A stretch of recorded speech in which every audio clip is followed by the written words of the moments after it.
Hello, everyone. Hello, everyone. As a UC Santa Cruz Alumni Council member, I'd like to welcome you to our monthly speaker series, Slugs and Steins, Lectures from UC Santa Cruz. My name is Mike Reapy. For those of you who are new, our Slugs and Steins series engages a UC Santa Cruz faculty member in discussions with you, the local community of Silicon Valley, and our extended community online, with the goal of making us all Renaissance people. We want it to feel like you're just like you're at UC Santa Cruz, sitting in class, but with drinks and without tests. This event kicks off our 5th year of talks, still without an exam or term paper. David, another volunteer organizer, is with me tonight. We're both alumni and we spend our days in entrepreneurial companies, Silicon Valley style. He'll be helping me with the Q&A and you'll hear more from him at the end. Before we get started, and since we can't see you, we'd like to know where you're zooming in from and how many people are watching. Please take a few moments to answer the short poll that just popped up on your screen. We'll share the results after we've given everyone a moment to respond.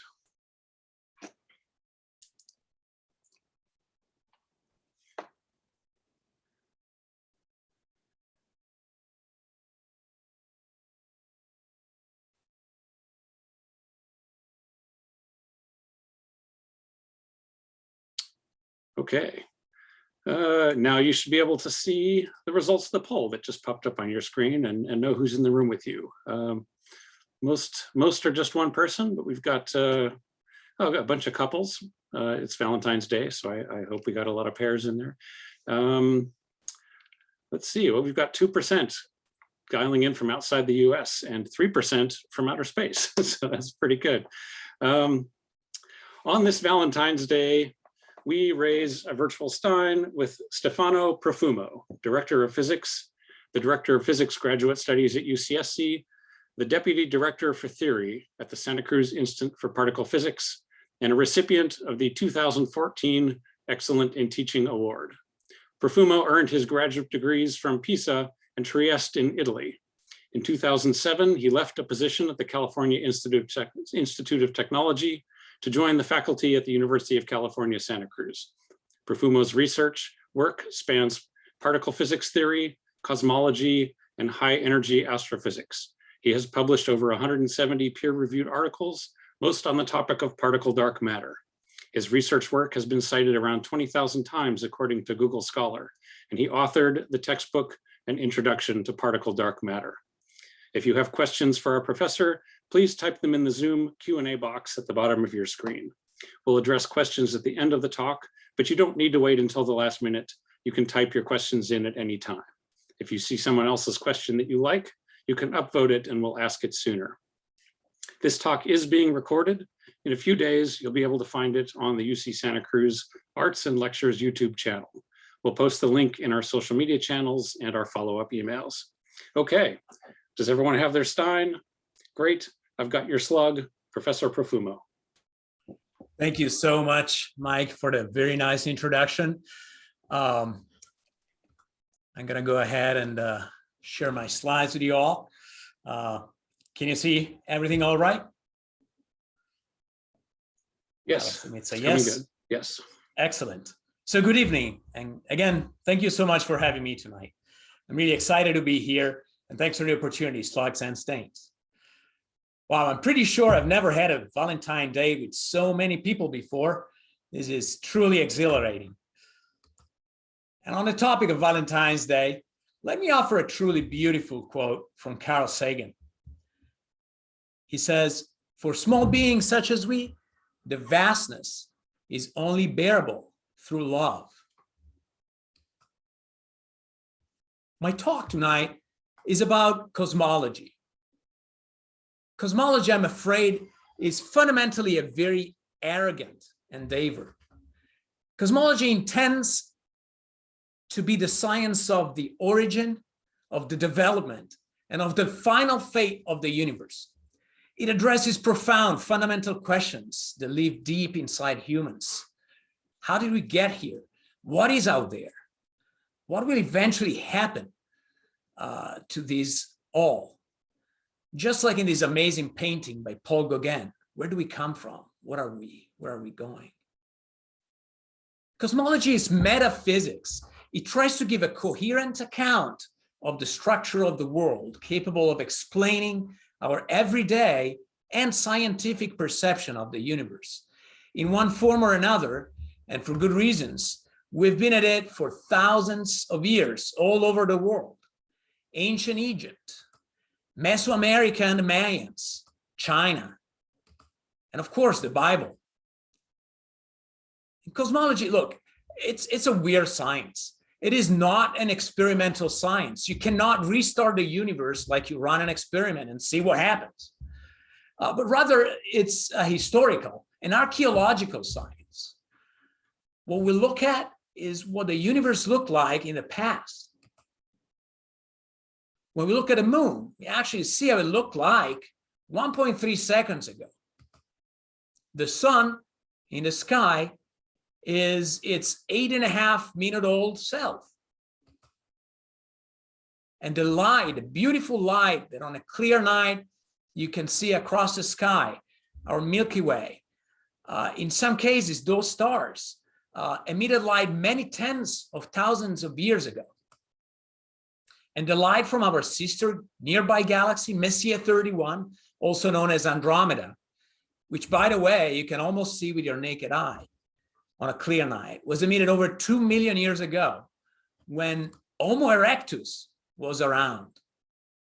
But even the light from Andromeda is actually pretty useless when it comes to understanding the universe as a whole and what it contains. What is useful are much, much older photons. In fact, photons that were produced when not only Earth didn't exist, but our sun didn't exist either. In fact, not even our galaxy existed. No galaxies existed at all. No stars, no planets. This was an epoch around 13.8 billion years ago, when the universe consisted of a super hot and very homogeneous plasma, a soup of hydrogen atoms, protons, electrons, and photons. But let's not get ahead of ourselves quite yet. Like any other cosmology, really, modern cosmology is also weird. For instance, because it nonchalantly posits the existence of really odd, out of this world, mysterious ingredients. What I will refer to as the modern cosmological model posits that most of the universe is made up of stuff we know how to rigorously mathematically define, but that we have never actually captured, let alone manufactured in a laboratory. We call this stuff, for lack of better names, dark energy and dark matter. Now, let me ask you, how much of the universe's energy density do you think is made of this dark stuff versus the visible stuff, the atoms, photons, protons, and electrons, stars, planets that we know and love? Diana, let me ask you to pull up my first poll.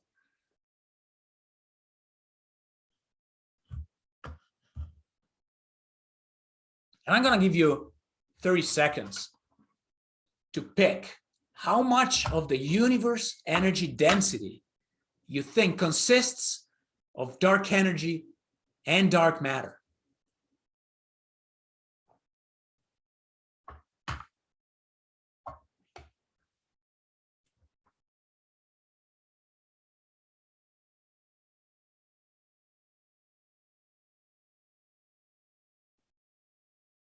Great. Thank you, Diana. 49% of you answered correctly. In fact, 95% of the total energy density of the universe is made of dark matter plus dark energy. And only 5% is made of the matter we know and love. A colleague and friend of mine, Sean Carroll, Caltech, calls the modern cosmological model a preposterous universe, and for good reasons. The universe at a fundamental level continues to be very mysterious. And my story today is about what we are trying to do to start unveiling some of these mysteries. This pie chart is the basis for the so-called modern cosmological model. Santa Cruz played no small role in formulating it. In fact, our former chancellor, George Blumenthal, and physics professor emeritus, Joel Primack, and emerita Sandy Faber of the Astrophysics and Astronomy Department, it's fair to say were the key co-inventors and co-developers of this model. Now, what is so remarkable, so qualitatively new about what I'm talking about this modern cosmological model that sets it apart from what the Egyptians, the Mayans, and the Bible attempted to explain? Well, first of all, why do we need all of this dark stuff? Two reasons. First of all, if the universe only contained matter, its expansion would inevitably slow down, and the universe would eventually recollapse onto itself in what people call a big crunch. So out of the Big Bang, you get the initial expansion driven by the bang, and then because you've got only matter in the universe, eventually gravity wins and pushes the matter back together into a huge collapse, into a big black hole. But observations tell us this will not be the case. In fact, galaxies are getting pushed further apart faster and faster. And this is a recent discovery that was awarded a 2011 Nobel Prize, including to a UC colleague from Berkeley, Saul Perlmutter. The dark energy is the positive source of this accelerated expansion.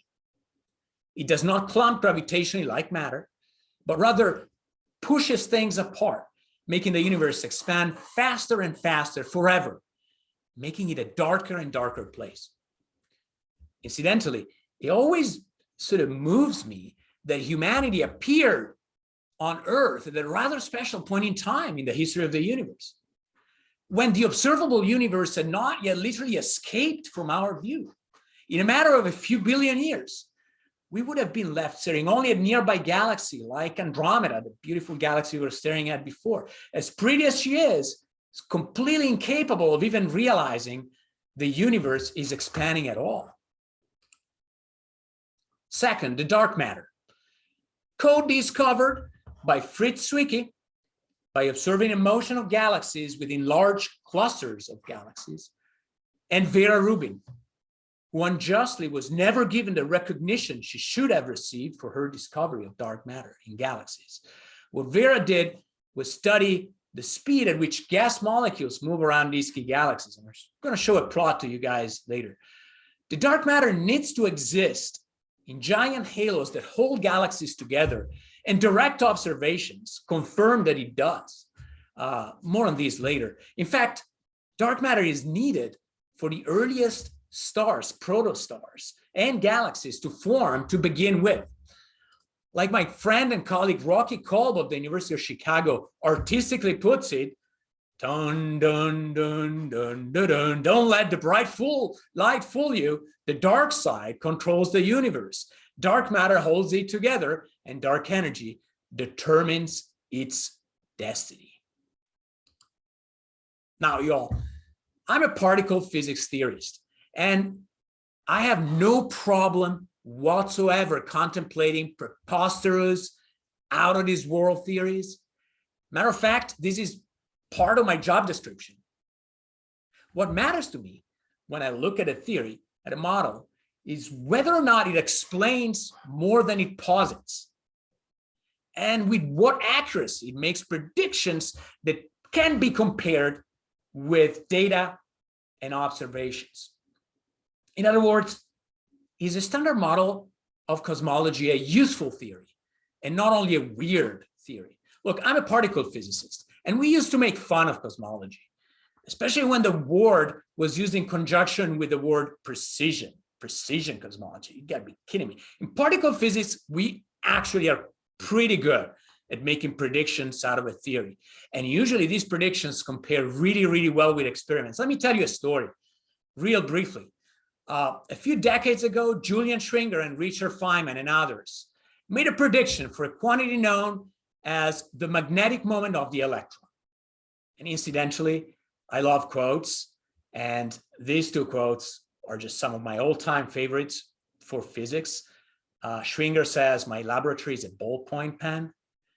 And the one by Feynman I really love, "Physics is like sex. Sure, it may give some practical results, but that's not why we do it. I actually have a t-shirt with that quote on it.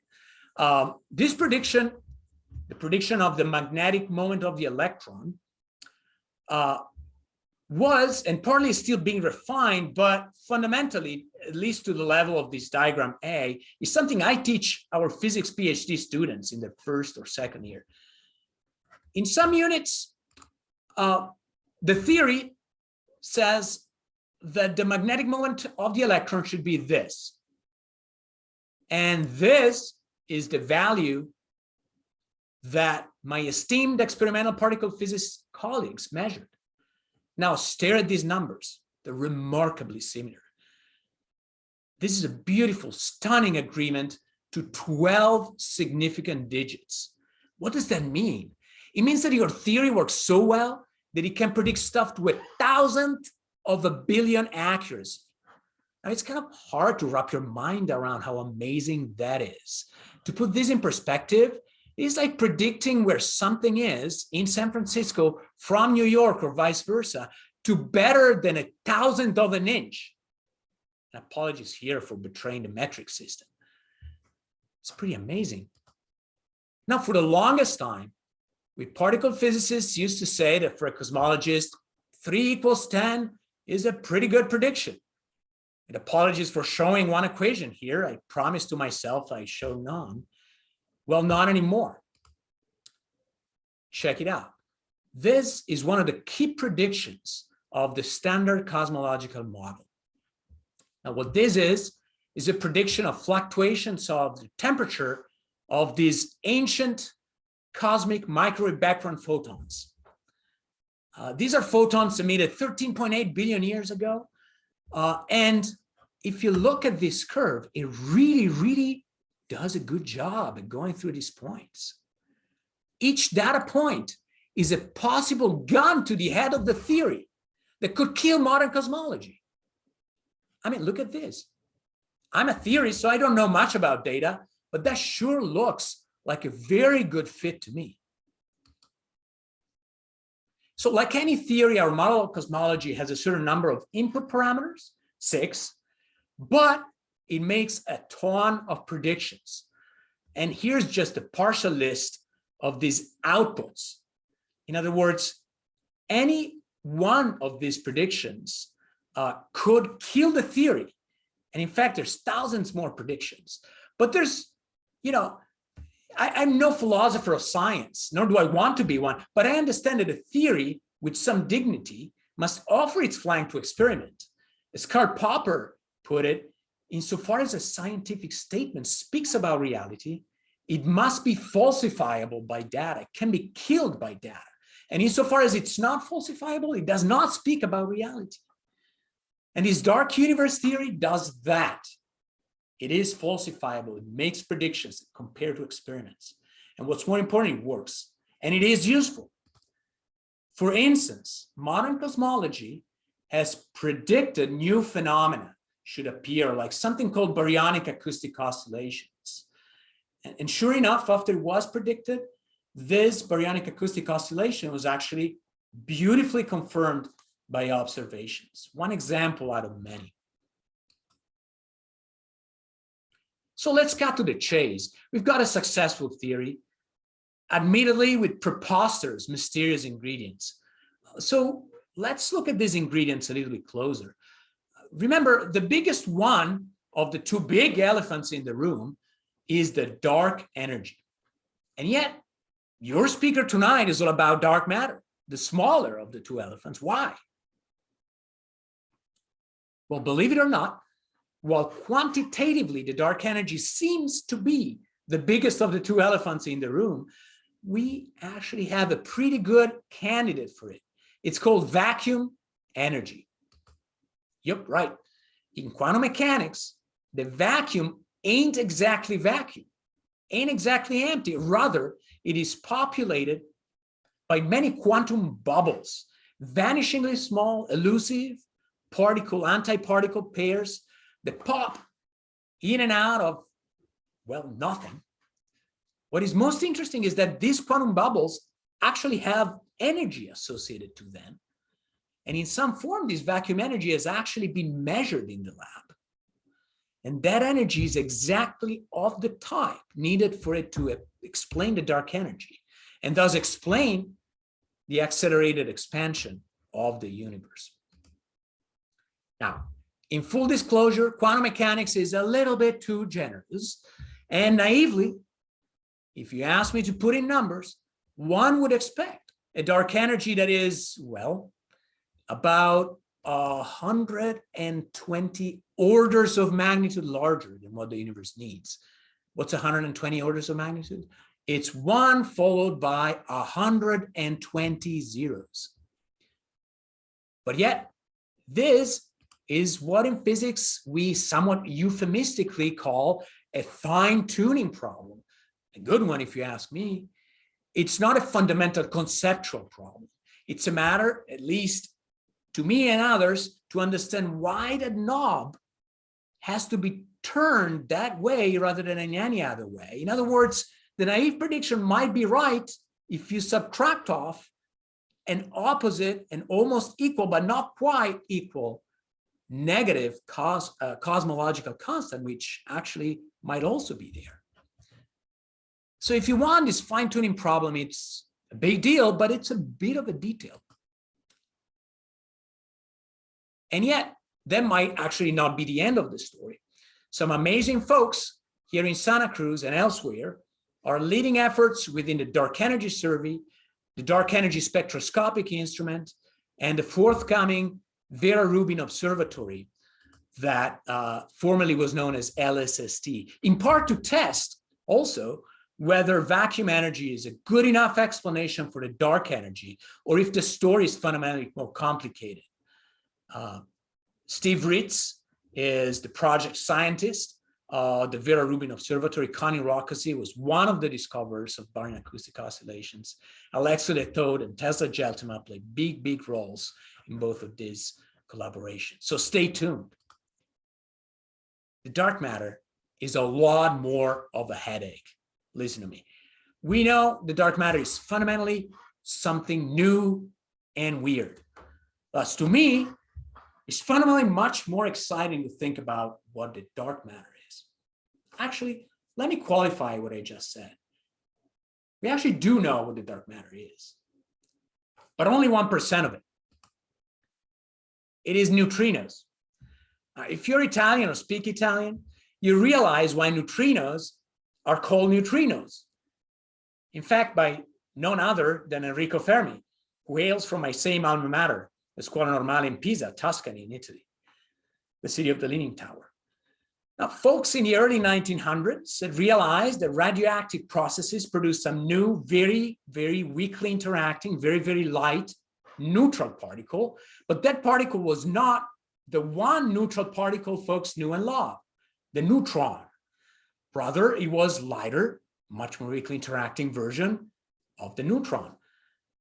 And just like a small bread, pane is a panino in Italian, and your little sister, sorella, is your sorellina, this particle, a small neutron, was christened neutrino by Enrico Fermi. Now, it'd be nice if neutrinos were the whole story for dark matter, but they can't. At least the neutrinos we know do exist. They can't because neutrinos are too light and too fast. In the slang of cosmologists, they're hot, right? Invented by an Italian, has to be hot. They're hard to cluster in small gravitational potential wells, such as those of small or dwarf galaxies. So there are very strong limits on how much of the dark matter can possibly be in this hot component. And it's actually not much more than 1.5% of the whole dark matter. The experiments, the observatories I was mentioning before, the Dark Energy Survey, DESI, etc., put very stringent limits on this stuff. On the other hand, we do know that neutrinos have mass, even though we don't know exactly how much. And actually, just today, new results were in from the Katrin experiment. So there's a lower limit on the neutrino mass, and therefore on how much they contribute to the dark matter at the very least. And that's about 0.5%. So putting the two things together, we've got that the neutrinos are the 1% of the dark matter. But hey, folks, we are here in Santa Cruz, and here in Santa Cruz, we're not big fans of the 1%. I'm sorry. We are the 99%. So what is the 99% remaining dark matter in the universe?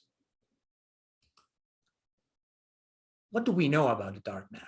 Let me start from what Vera Rubin was observing in galaxies like this one, disky galaxies that have stuff rotate around it. We know very, very well about how much dark matter is there. And in many cases, where it is. For instance, we actually measure the amount of dark matter in galaxies like this by looking at how fast stars move and molecules move around galaxies. The faster they move, the stronger the gravity that needs to keep them going, needs to keep them tied to the galaxy. The more dark matter there needs to be. In fact, if you only counted the visible matter, and if we can weigh the visible matter, you would fall very short of explaining observations. And this is, again, how dark matter was initially discovered by Vera Rubin and Fritz Zwicky. And there's more, we have direct imaging of where dark matter is using general relativity. We directly see the gravitational bending of light, so-called gravitational lensing, that the otherwise invisible dark matter produces on light rays passing through. On a global scale, the abundance of light elements and the fine details of that spectrum of the temperature of photons from the cosmic microwave background paint a beautiful, self-consistent picture of how much dark matter there is in the universe as a whole. The evidence is absolutely overwhelming. Galaxies like our own Milky Way are immersed in extended, massive dark matter halos that count for about 4/5 or 80% of the matter in those galaxies. And if you zoom out, the universe at large is an intricate web of interconnected dark matter halos, such as what's shown in this computer simulation, with galaxies and clusters of galaxies residing in the bright yellow, high density regions.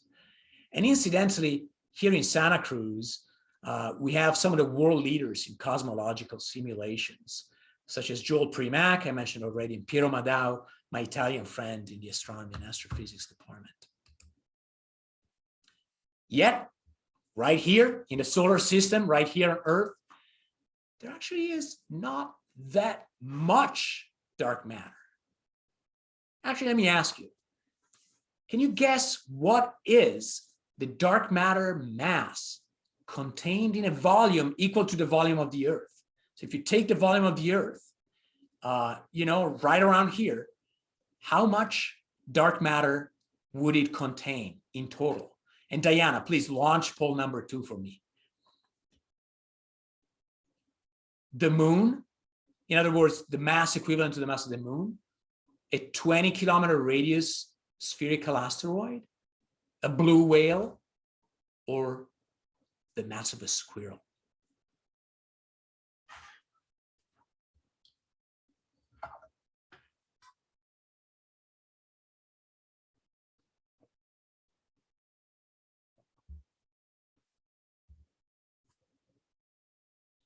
And we've got 55% of the people who got it right.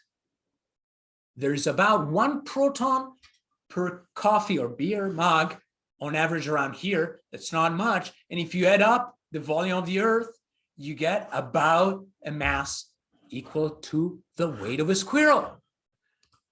Maybe some of you kind of cheated, have seen this beautiful XKCD cartoon. Dark matter density in the solar system is around 0.3 GeV per centimeter cubed. Is that a lot? In terms of mass, it means the Earth contains 1 squirrel worth of dark matter at any given time. Wow. Is there any way to find out which squirrel it is? No, it's not literally, oh, that explains why they weigh enough to set off those spinning bird feeders. Dark matter is the squirrels. I love XKCD, and he's got some really good books. I really enjoyed reading with my kids the What If book, highly recommended. So we know the dark matter is dark. We know how much there is, and often where it is and where it is not. And we know it is something qualitatively different from any of the particles we know of. In other words, the dark matter is a brand new kid on the block, a new elementary particle. And tonight, I'll give you my Fab Four, my 4 examples of best candidates to be the dark matter, and where we are in searching for them. So let's get to it. Perhaps the most important property of a new elementary constituent is how much it weighs. What's its mass? And how much can one particle of dark matter weigh? Well, if the dark matter is very, very, very light, say a billion times lighter than hydrogen, that is the lightest element in the periodic table, then quantum mechanics gets in the way. All right. The lighter a particle, the harder it is to squeeze it, to confine it in place. Fundamentally, this has to do with the uncertainty principle of quantum mechanics. Light particles behave like waves, and waves aren't stuck in one place. And the lighter a particle that moves slowly, the bigger the space it takes. However, some of the most dark matter dominated galaxies in the universe, such as this beautiful galaxy here, are pretty small. They're just about, say, on the order of a light year across. And if the dark matter is lighter than, again, a billion times lighter than a hydrogen atom, quantum mechanics tells us that you just cannot squish it into such, well, relatively small amount of space as a light year. People rightly call this ultralight dark matter wave dark matter. And again, UC Santa Cruz actually played a big role in inventing some theoretical candidates for it. For instance, my colleague, Michael Dine, has devised perhaps the most famous such candidate, the axion. And this wave dark matter would produce puffy dark matter halos for small galaxies. And myself and folks in astronomy and astrophysics are actually actively involved in looking for these puffy dark matter halos, trying to find whether dark matter is a wave. And interestingly, looking for this wave dark matter in the lab looks exactly like tuning a radio to detect radio waves. Here, the dark matter actually could transform into photons in a resonant cavity. And actually, one of our postdoctoral researchers in the theory team here at UCSC, Jeff Dror, is spearheading brand new ideas in this area of building dark matter radios. Now, on the completely opposite side of the spectrum, if the dark matter is very, very heavy, say thousands of times the mass of the sun, then things go wrong for some of the most beautiful and most ancient structures in the universe. These beautiful, stable, disky galaxies and gorgeous clusters of stars. Both of these would inevitably be disrupted if the dark matter were a giant bullet that shot through them. Bullets so heavy they would literally tear apart the structures, kind of like this, warp the disks, disrupt the globular clusters. But if the dark matter is a little bit lighter than a few thousand solar masses, that's fair game. And what could possibly be this super heavy dark matter? Or perhaps you guessed it, what's darker than black holes? Now, I've been so excited, and folks in my team have all been really excited about working on black holes as dark matter. We live in amazing times for black hole physics. Folks in the International Event Horizon Telescope collaboration, you see all the telescopes involved in this collaboration over here, have directly imaged, using the superposition of years of radio observations from around the world, the supermassive black hole in the center of a nearby massive galaxy known as Messier 87 in the middle of the Virgo cluster, a giant black hole 1 billion times more massive than the sun, and thousands of times more massive than our puny Sag star supermassive black hole in the center of the Milky Way. Even more dramatically, less than about 7 years ago, gravitational waves from black hole mergers were first directly observed by telescopes such as LIGO, operating in Louisiana and Washington State, and Virgo in Italy, in fact, very close to Pisa. An amazing new technology that has literally opened our eyes into a whole new way to look at the universe. To this day, LIGO and Virgo have directly observed hundreds of collisions between black holes and collisions between neutron stars and other things. And these all contains amazing information that has a lot to do with what the dark matter is. I can't resist sharing with you what the collision between black holes, weighing about 30 times each the mass of the sun, literally sounds like.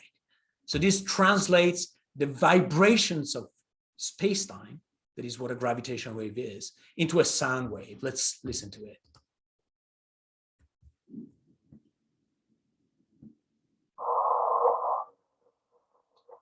This higher frequency sound is just a higher frequency version of the original. I find this video just absolutely stunning. And here's another Santa Cruz success story. Ryan Foley, a professor in the Astronomy and Astrophysics department here at UCSC and the Dark Energy Survey, were the first to discover light from a gravitational wave event. And that was a big deal because it indirectly confirmed that gravitational waves travel pretty much exactly at the speed of light.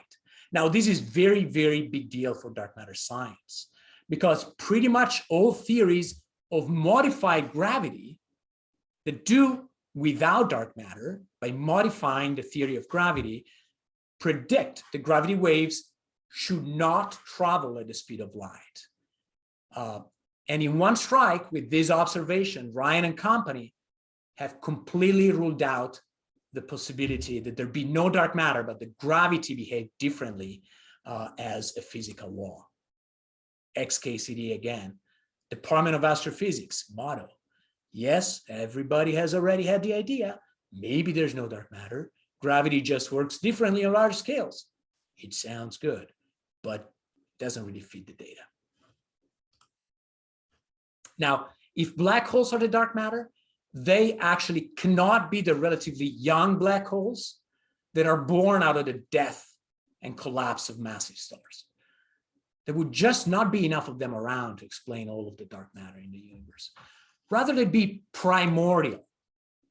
That means born most likely out of quantum fluctuations in a very, very early universe. People used to be rather pessimistic about these primordial black holes being the dark matter.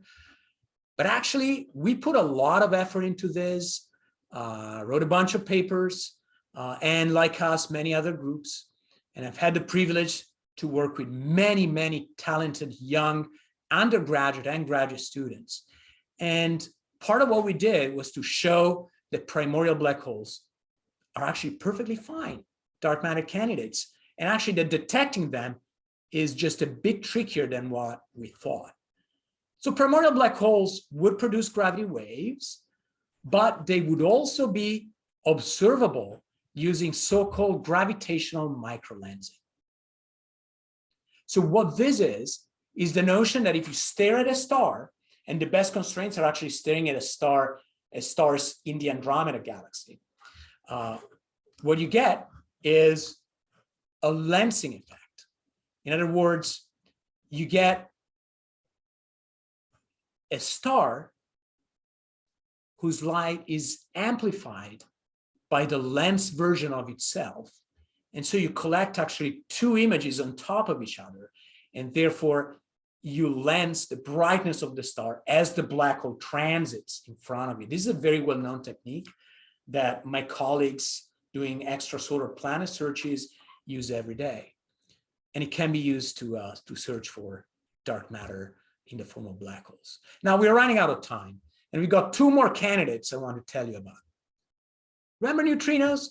We said they're the dark matter, but only 1% of it. They're those arrogant 1%. Now, that is for the 3 types of neutrinos we know of. What if there exists an additional new neutrino that interacts so weakly, we actually have not yet seen it? This is what physicists call a sterile neutrino, sort of an antisocial neutrino that hates interactions. Some neutrinos are actually pretty cool particles that could help explain why neutrinos have the very tiny mass they have, which incidentally, we actually don't really know why, and maybe even why there is more matter than antimatter in the universe, which we absolutely don't know why it is. Now, as dark matter candidates, these sterile neutrinos are light enough that they're not as hot as the Italian neutrinos, but rather they're warm, which, just like wave dark matter, affects the shape of dark matter halos, and we actually actively look for that. But more importantly, sterile neutrinos are, in a way, radioactive. They glow and they emit X-rays. Now, in 2014, about 8 years ago, 2 groups of scientists, one from Harvard University and the second from Lausanne, Switzerland, independently discovered a mysterious X-ray glow from some of the biggest halos of dark matter in the universe that have clusters of thousands of galaxies. They identified an emission at 3.57 kilo electron volts that apparently had exactly the same properties as expected if it came from radioactive sterile neutrinos. Now, this you see here is the excess X-rays they claim to have discovered. Now, if you ask a theorist like me, I have no idea why they call this fuzz here an excess. But then again, I'm a theorist, and apparently the excess is actually there. Now, I consider myself a lucky guy in so many different ways, one of which is that I'm a professor in this beautiful campus, and another one is that I'm married to this gorgeous woman, Tesla Geltema, who also happens to be a faculty member here at Santa Cruz, and who also happens to be a world expert in X-ray observations ever since her graduate work at MIT. By the way, happy Valentine's Day, honey. I'll be home soon. Sure enough, you know, when Tess and I heard about the claim of the 3.5 keV line, we got pretty excited, pretty interested. So Tesla set out to search for the line in a most obvious place it should have been if it were from dark matter, which is our own galaxy, right? We said full of dark matter. So look at the center of the galaxy, you should see this line. We did that, and sure enough, Tesla actually found a signal exactly at the energy and exactly where we were expecting it.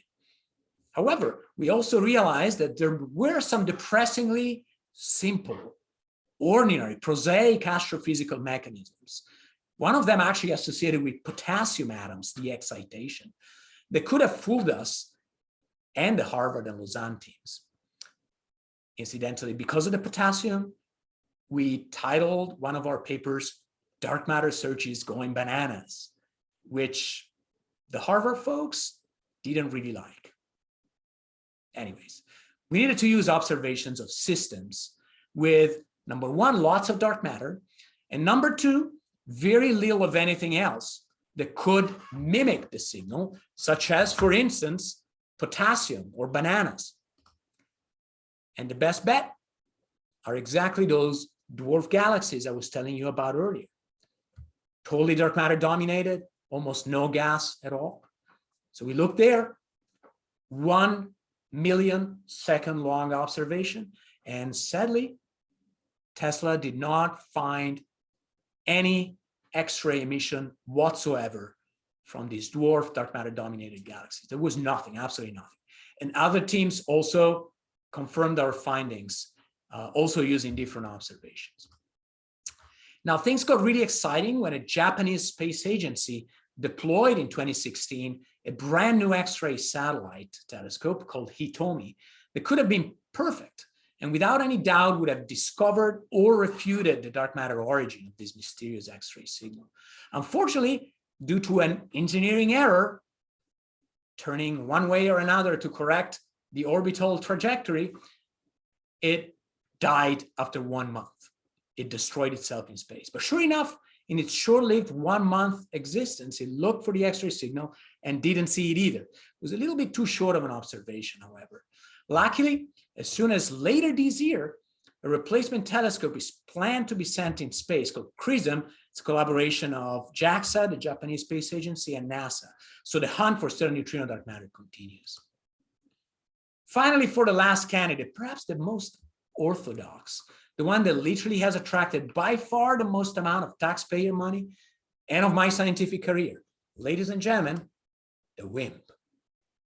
The acronym WIMP stands for Weakly Interacting Massive Particle. The idea behind WIMPs is that the dark matter might just be a more massive copy of, you guessed it, neutrinos, much more massive, like 1 billion times heavier than the neutrino, or about 100 times the mass of hydrogen. WIMPs are actually pretty amazing dark matter candidates. For one, they're predicted in many particle physics theories to exist, like in supersymmetry. But more importantly, WIMPs almost automatically are also predicted to emerge from the early universe with exactly the right density needed to explain the dark matter. And perhaps even more importantly, we have a fair shot at finding them. How?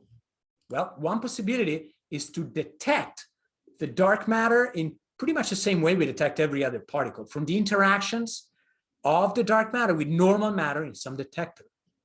In other words, the dark matter kicks the normal matter and deposits a wee bit of energy and momentum that we can measure. Now, this is a tricky business because we're talking about very, very rare events. Again, there's not much dark matter out there, and very small energy depositions. There's many things that contribute as backgrounds, like neutrons from radioactivity, cosmic rays.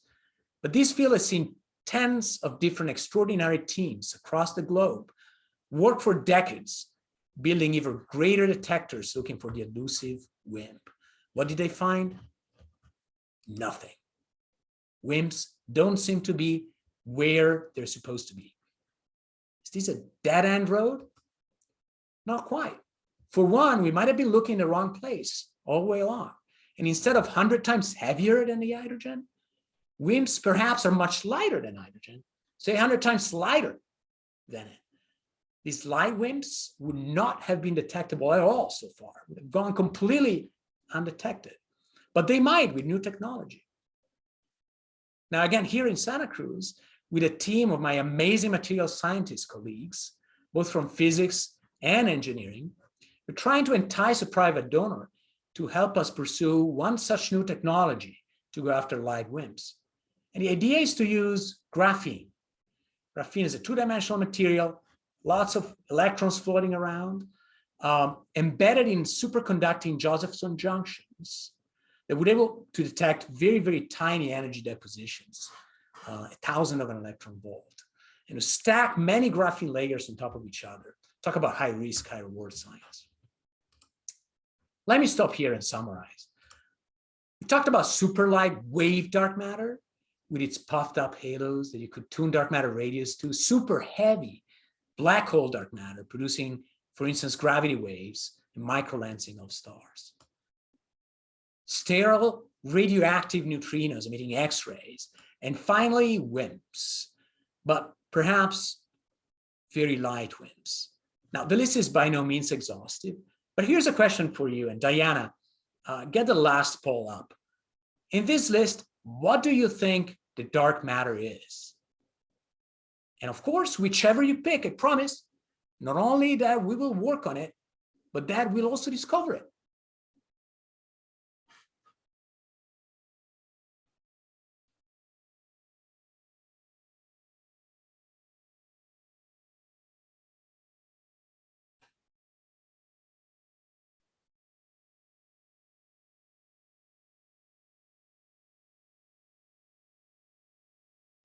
Wow, that's beautifully equitable. Wave dark matter, 30%, black holes, 26%, stellar neutrinos, no, probably bananas, light WIMPs, 26%.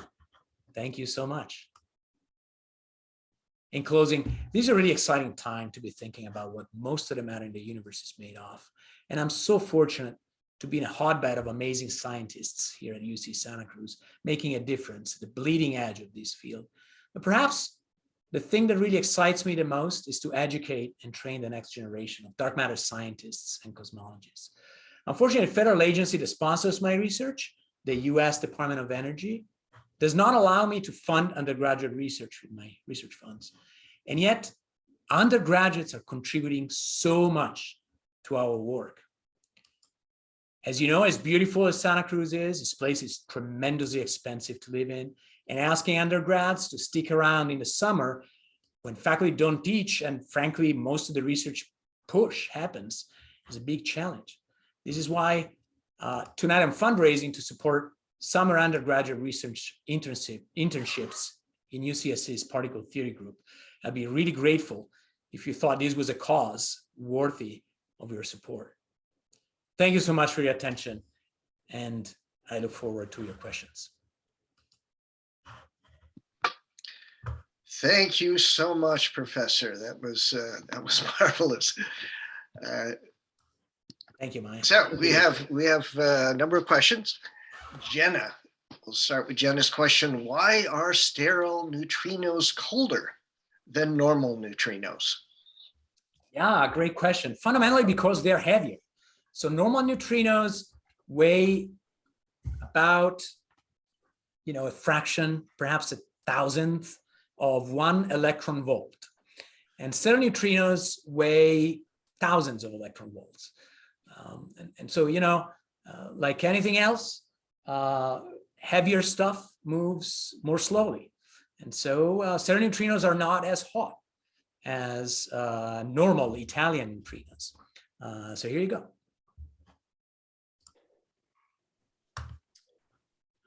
Question from Jeffrey. Why would WIMPs, if they are more massive, be harder to detect than neutrinos? So there's a variety of reasons for that. Neutrinos interact very, very, very weakly. In fact, more weakly than weak interactions. Now, WIMPs do interact, we hope, through weak interactions. And the heavier the particle, there's a quick sort of rule of thumb. The dark matter in our galaxy moves at about 1,000th of the speed of light.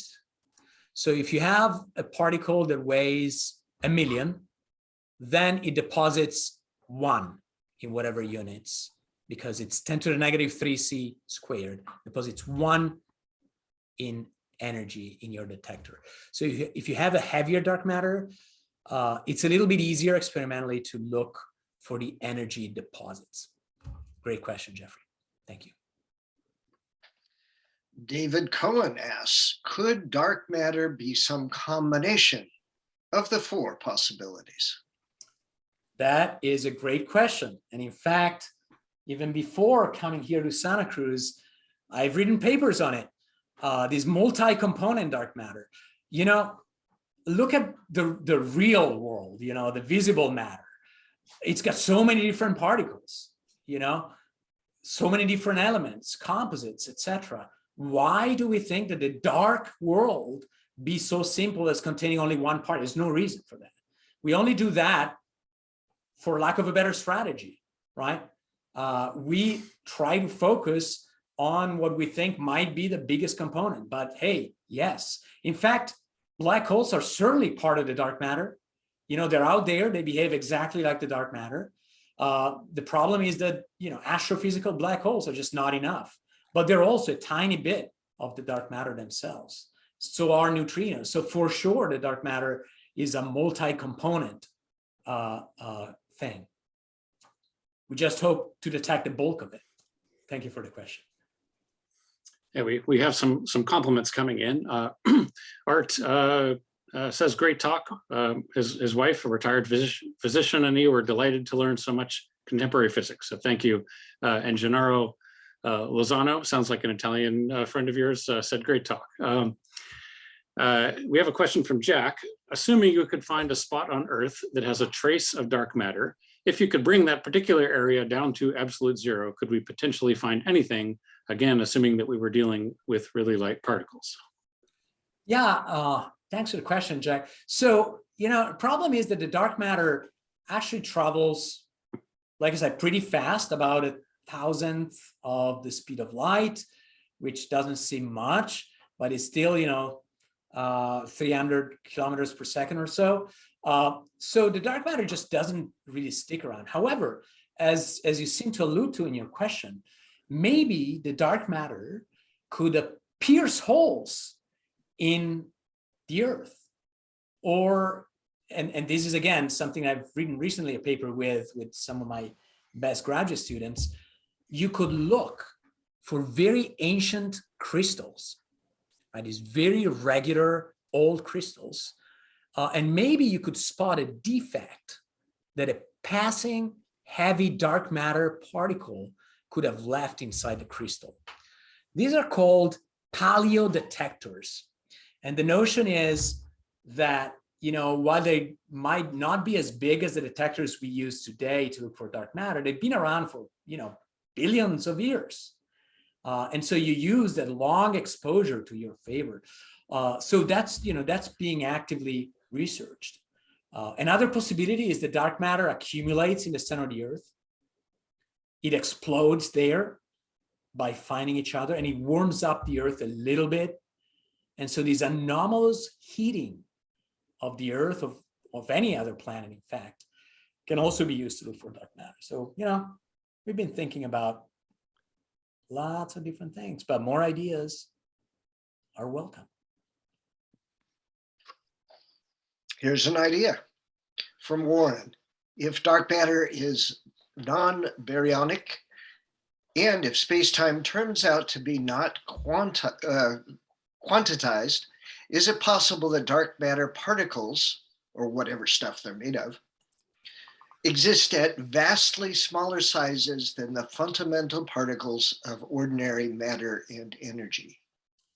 Yeah, thanks, Warren. So, I haven't talked about quantum gravity, but we look at dark matter candidates right at the edge of what you're talking about. So right around what we call the Planck scale, which is the scale at which space-time becomes foamy, becomes quantum, and so that's a possibility. That's a distinct possibility, and the dark matter would be really strange because it would kind of be in between a particle and a black hole, quite literally.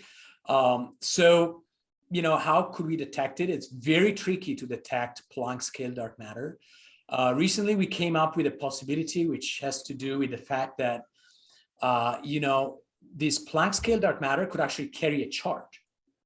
And so you could have this tiny, tiny black hole swaying, like a fraction of a grain of salt, but carrying a charge.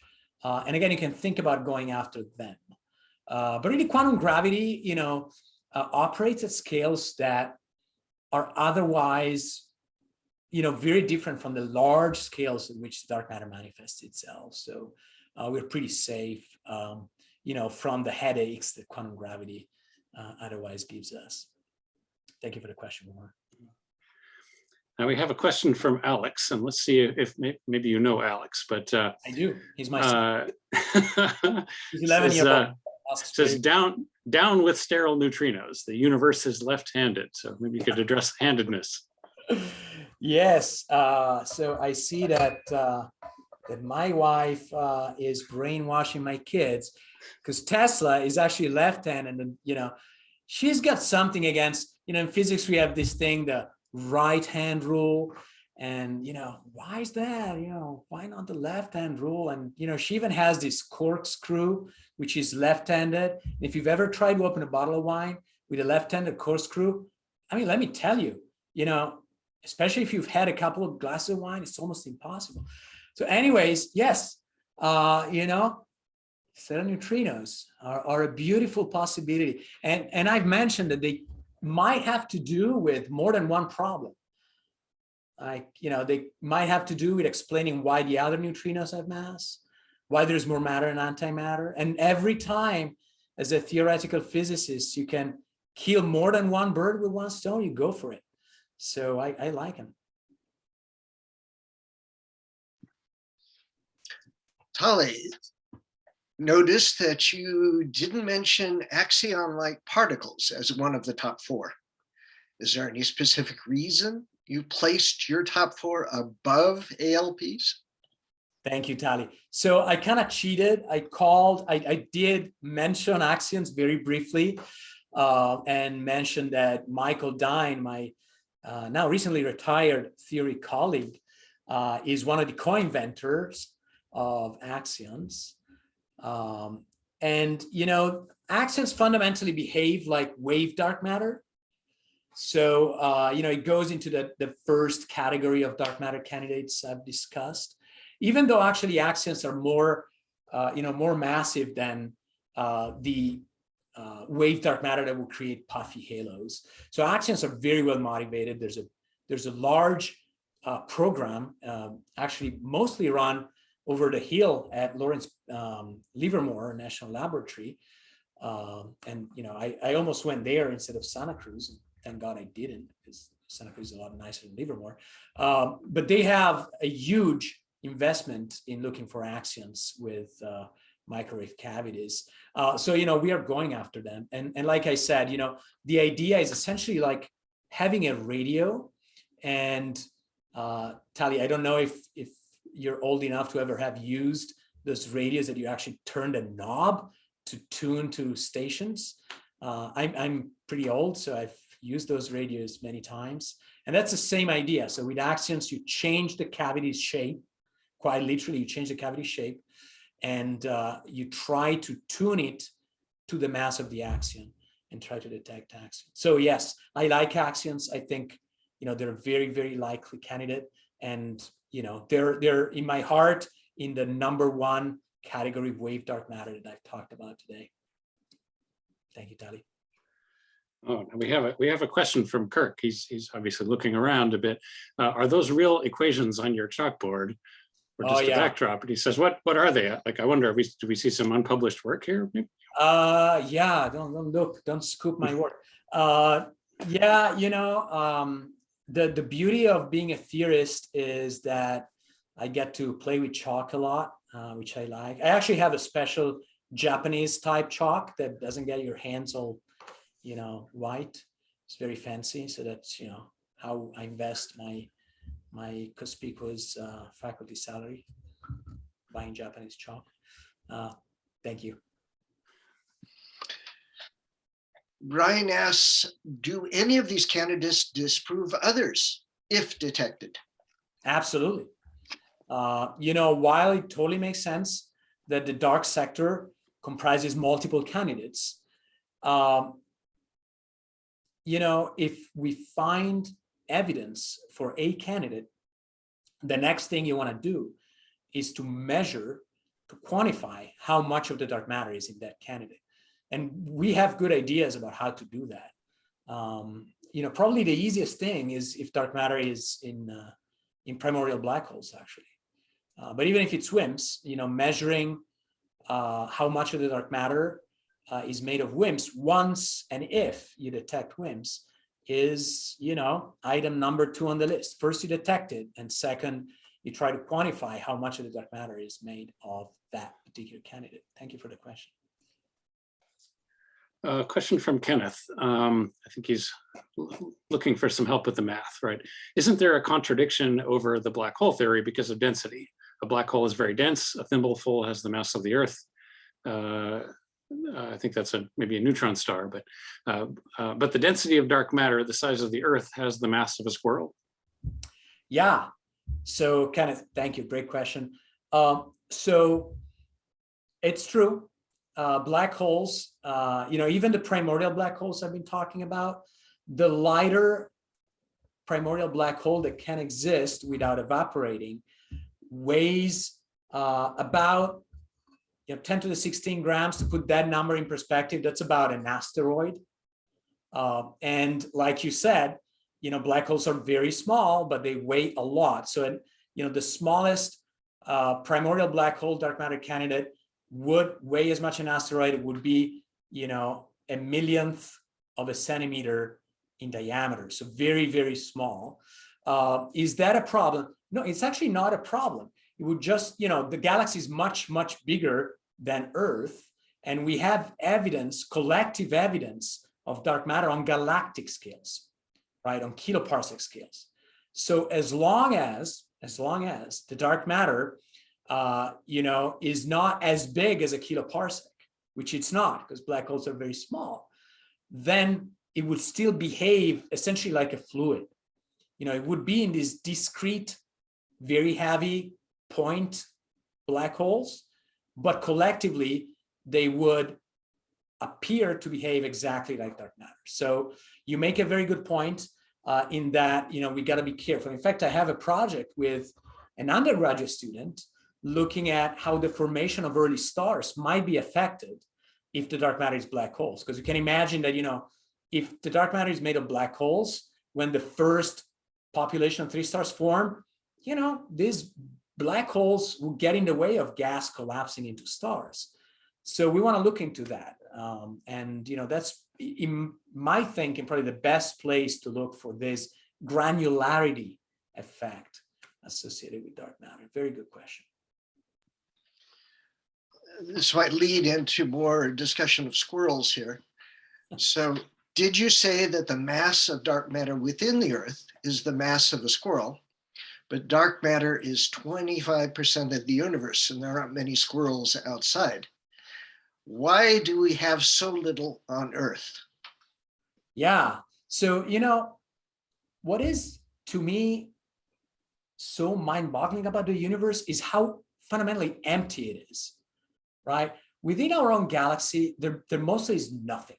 There's a few atoms hanging around, very, very underdense, even less dense than the dark matter density, unless you're in very special regions. So most of the galaxy and the universe at large is empty. And so the point is that this big empty space has a big, big volume. Just within the solar systems, you can fit billions and billions of the Earth volume, right?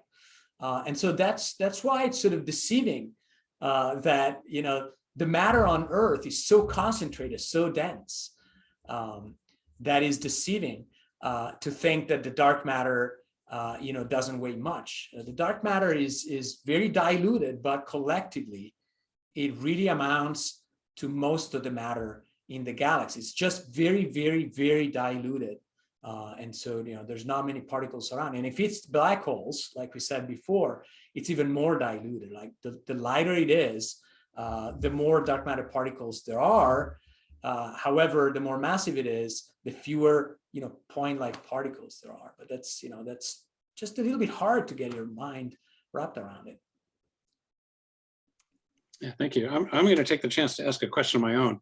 Go ahead. You mentioned the the work by some of your undergraduates, and I happen to know that one of your students, Olivia Ross, won the Steck Family Award for the best undergraduate thesis. I think that was work on micro black holes. Can you tell us a little bit about what your undergraduate research students are working on?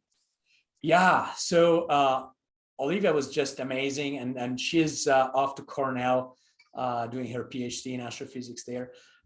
So, with Olive, we asked the question, okay, how could we detect dark matter if it were primordial black holes other than this micro lensing? And so what we thought was, well, maybe, two body systems, like say the solar system, Sun and Jupiter, could trap black holes. And if these black holes are heavy enough, what Olive calculated is that you would give small but measurable perturbations to the orbits of planets, right? So that's a very, very fine effect, but we measure planets' positions extraordinarily well. And so Olive's idea was to use that, to look for primordial black holes. Now, I'm currently working with about 20 different undergraduate students, some of them in France and in Germany, who are visiting here, Santa Cruz. And we are looking at a variety of different things, but black holes is one of the things that many students are so fascinated about. And black holes are actually intrinsically very simple to understand. They're very simple objects. They're defined only by one number, essentially, the mass. They can spin, they have charge, but they're fundamentally very simple. And so we've got, a bunch of ideas around black holes. One of my undergrad students we just got a paper published with her, Lilian Santos, who's moving on to a PhD next year to University of Colorado Boulder. And what she worked on was producing the matter-antimatter asymmetry from the evaporation of black holes. Now I have a bunch of other undergraduate students who are also looking at evaporating black holes. And you can do all sorts of things if you observe Hawking evaporation of black holes. So again, we're scratching our head and thinking about how to look for it and what we could learn from it. And then, some undergrad students work on more traditional dark matter candidates like WIMPs. Some of them do work on axions. And so, it's kind of really up to them. I present a menu, sort of like what I did tonight. And, some topics require more math background, more physics research background. And so what happens in that case usually is there's peer mentoring. So, I get a senior graduate student or one of my postdocs to work with the undergrads. And that really, the peer mentoring works so well. And, together they kind of coach each other. And so it's great. It's really a lot of fun. It's exciting. So Jeffrey asks, thank you for fielding, well, first he comments, thank you for fielding so many questions and taking the time to give this talk on Valentine's Day. Also, we have to thank my wife. And thank you for sharing Tesla. Question, how small would a primordial black hole need to be undetectable by gravitational lensing? Yeah, so thanks, Jeff. This is actually, Mike, again, this is one project that I did with a pair of an undergraduate and a graduate student, Sam English and Nolan Smith. So what they did was to try to understand at what point you lose the ability to see a primordial black hole through microlensing. And actually what they found is the following, which is amazing. So if you look at a star in the Andromeda galaxy, we're talking about 700 kiloparsecs away, millions of light years away. Our telescopes are so good that a star is actually not a point, is an extended light source. So now if the black hole produces a lens that is too small, then the lensing falls within the light of the star. So in other words, the finite size of the star doesn't allow you to see the amplification of the lensing because it's kind of like amplifying its own light within the star. And so at that point, microlensing stops working. And that happens right around 10 to the 16 grams, sort of right around asteroid mass black holes. And that's interesting because that's actually the size of a black hole that is about the same length as the wavelength of visible light. So about a micron. And so that's another problem. Because as you know, perhaps from classical optics, when you're trying to see something, some object that has the same size as the wavelength of the light you're using to see it, you actually don't see it. There's this thing called diffraction that blurs the object away. And so you've got the finest size effect of stars and the diffraction effect. So at that point, you just lose the ability to see microlensing off of light black holes. Great question. Thank you. Yeah, and let me just thank you once again for your work with undergraduates. Olivia's work was amazing, but that was due to your mentorship. I would like to encourage everyone again, if you can donate to that fund to support academic or undergraduate research. Right, it's as Professor Profumo said, it's not funded by his main funding sources, and the department's doing really amazing work with undergraduates. So thank you. Question from James. You mentioned that different dark matter candidates can affect the shapes of dark matter halos. Are we able to rule out candidates by trying to observe halo shapes via lensing or kinematics or some other method? Thanks, James, and good to virtually see you. So yes, we do have that ability, and I've worked with astronomers in trying to do that. Specifically with my wife Tesla and two of her graduate students, we've used the shape of X-ray emissions in galaxies that are large enough to have enough hot gas that it produces X-rays. And so that's one possibility that we have explored, and you can rule out certain candidates by using the fact that dark matter properties such as mass or the self-interactions of dark matter actually do shape halos in different ways. Now, using lensing is a lot trickier. So what people usually do is using kinematics. So either X-ray shapes or kinematics in the way of measuring the trajectory of stars and the velocity of stars as a function of how far these stars are from the center of galaxies. And so I've been involved with an absolutely brilliant astronomy grad student, Asher Wasserman, and we've worked on that to constrain wave dark matter. It's quite tricky, but it's something that folks have done with exquisite measurements of the kinematic properties of one star by one in distant galaxies. I'm going to take Mike's lead and sneak in a question of my own. The new James Webb telescope, any experiments that you're excitedly waiting for that promise potential returns in terms of dark matter understanding? Absolutely. So, the James Webb is going to be amazing. Part of James Webb science has to do with extrasolar planets. And it so happens that extrasolar planets are, you search for them in very similar ways as you search for macroscopic dark matter candidates. So there's going to be a bonanza of results in that area. I mentioned in the talk this XRISM telescope, which is a new X-ray mission. And it's not the only new X-ray mission down the line. I'm actually involved myself in a new NASA mission called GECKO, which is a telescope that will look at mega electron volt gamma rays. So these are the gamma rays that are really bad for you when there's radioactivity around. And they don't penetrate the atmosphere, so you have to put telescopes in space, but it's very hard to detect them. It's much harder than detecting higher energy gamma rays. And so effectively, we actually have no idea what the sky looks like in MEV. And so the dark matter might very well shine in the MEV and we wouldn't know. So I'm involved in this mission that is at present, it's one of those mid-scale NASA missions. So, it's in a few $1 million range budget. And so NASA usually has, a few of those moving sort of parallel. And I'm very excited about that. There's gravitational waves.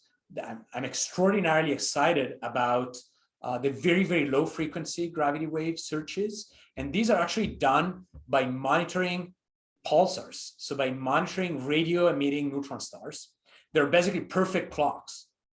And you can detect gravity waves because gravity waves kind of perturb these perfect clock signals you get from very distant sources, such as neutron stars. And so there's arrays of radio telescopes that have already been used for this purpose, but down the road, they're going to be much, much better. And so radio used for gravitational wave astronomy is going to be fantastic.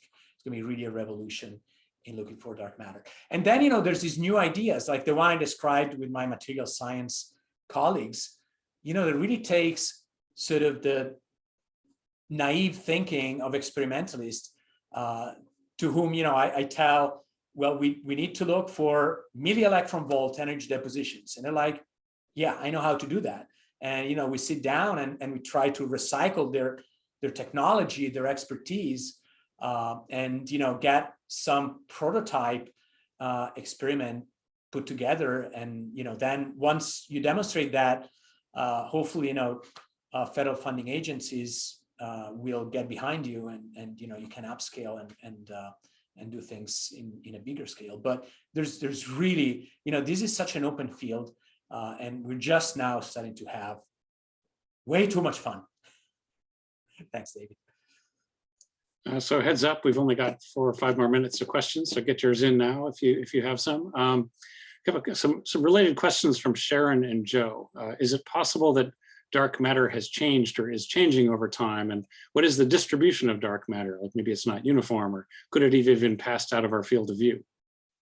Yeah, so both very good questions. So what could happen to the dark matter is it could literally decay and turn into some different form of dark matter that then would move faster because, right, it decays and so it gets a kick. And so that's a possibility that we've thought about. The dark matter could evolve because there could be in the universe something that, we call a phase transition. Think boiling water, water turning into vapor. That's a phase transition. Similarly, you could have a phase transition in the dark sector. So that's something that could, be very interesting, and that could live signals only, in very sort of specific, unique ways. And so it's up to the craziness of theorists to think about how to go after this. So when it comes to the second part of your question, the dark matter, density distribution is fairly well measured. And again, to get back to David's question, there are experiments down the road. One of them is called Gaia, which actually has already data that will measure the dark matter density, especially in our own galaxy, very, very well. And so we'll map, for instance, the archaeology of dark matter density distribution. So for instance, these dwarf galaxies, they actually orbit the Milky Way, they cross the Milky Way, they get disrupted by the Milky Way, they leave streams that we observe. I don't know if you are Sagittarius, but Sagittarius in itself, where the constellation is, there is a big stream that was left behind a tidally disrupted dwarf galaxy. And so that's a very good place to look for effects in the dark matter density distribution. So we're doing that. And again, better kinematic data on stars make a huge difference on where we should be looking for the dark matter. Mike, with one of my undergrads, we're thinking about what happens to dark matter density in the center of our own galaxy if instead of one supermassive black hole, there's actually 2. At the moment, we don't know whether there's 1 or 2 black holes that are just orbiting around and eventually will merge. And if there's 2, you have an effect on the dark matter density, a big effect. And so, it's sort of all in progress. Thank you. I am Sagittarius, so I'll have to dwell on that. Kayleen asks, are you aware of Donald G. Sari's article, Mathematics and the Dark Matter Puzzle, from the American Mathematical Monthly of May 2015? By the way, this is the second to the last question. Okay, and I'm going to be brief because I am not aware of Donald Sari's article, and I will definitely look for it. Kayleen, if you want to reach out to me, I'll be happy to, give you my 2 cents on it once I get a chance to look at it. Okay, so last question, and we do have some questions about black holes. Say Michael asks, what would happen if a primordial black hole hit Earth? And Jenna asks, if dark matter is black holes, would we expect its effect to disappear as they evaporate? So I'll cheat 2 questions. Good questions, yes. So Michael, I gotta tell you that I was in the car driving back from Bakersfield the other day with my son Alex, and he asked me exactly the same question. I was scratching my head. What would happen if, say, one of these light primordial black holes went through Earth? And, I didn't know. I was scratching my head and I'm like, well, I can tell you that it's a very unlikely event that I knew. But what would happen if we were so lucky or unlucky? So, the worst thing that could happen is that the dark matter was slow enough to be captured by the Earth, settle in the center, and slowly eat up Earth.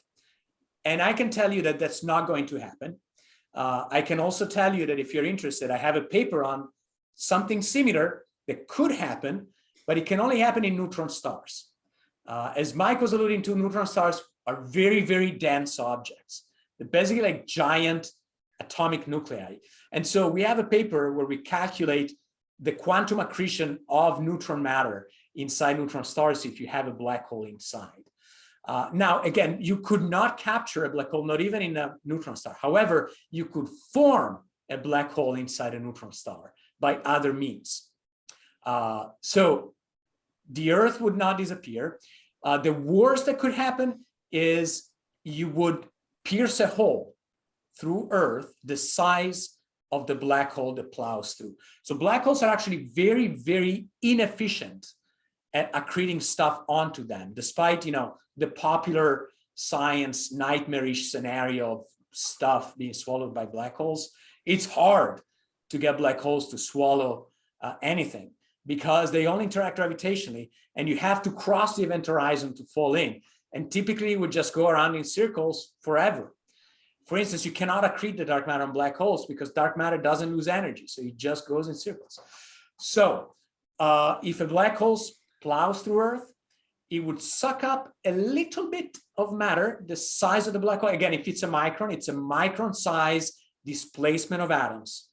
In practice, you wouldn't see anything. Maybe, again, we talked about paleodetectors, defects in crystals, that you could see if you're very lucky. But again, the event rate is vanishingly small. So we thought about it. It's you know, it's something that it's kind of cool to think about, but it's unfortunately, yeah, it's kind of hard to use it to detect dark matter. Now, evaporating black holes. Yes, the evaporation of black holes is constantly in the back of my mind. And one of the things you could do if you see the evaporation of black holes is you could exactly count how many new particles exist in the universe, even if these new particles have nothing to do with the particles we know and love. Because Hawking evaporation literally counts democratically all of the particles in the universe. And so if they exist, evaporation is affected, it changes. And so we will learn a lot if we could see the evaporation of black holes. Sadly, black holes are very cold. All of the black holes that we know exist are much colder than the universe, are much colder than the photons in the universe. And as you know, there ain't a way to move heat from a cold body to a hot body. So black holes that we know and love, solar mass black holes, don't evaporate at all. But maybe smaller black holes are around and they do evaporate. So we'll see. Wow. This was marvelous. A big round of applause, please, in the Q&A box at the bottom for Stefano. Thank you so much for having me. Thank you so much for sharing your insights. All right. Now, as another thanks, though, please again consider making a gift to the Santa Cruz Institute for Particle Physics, also known as SCIP.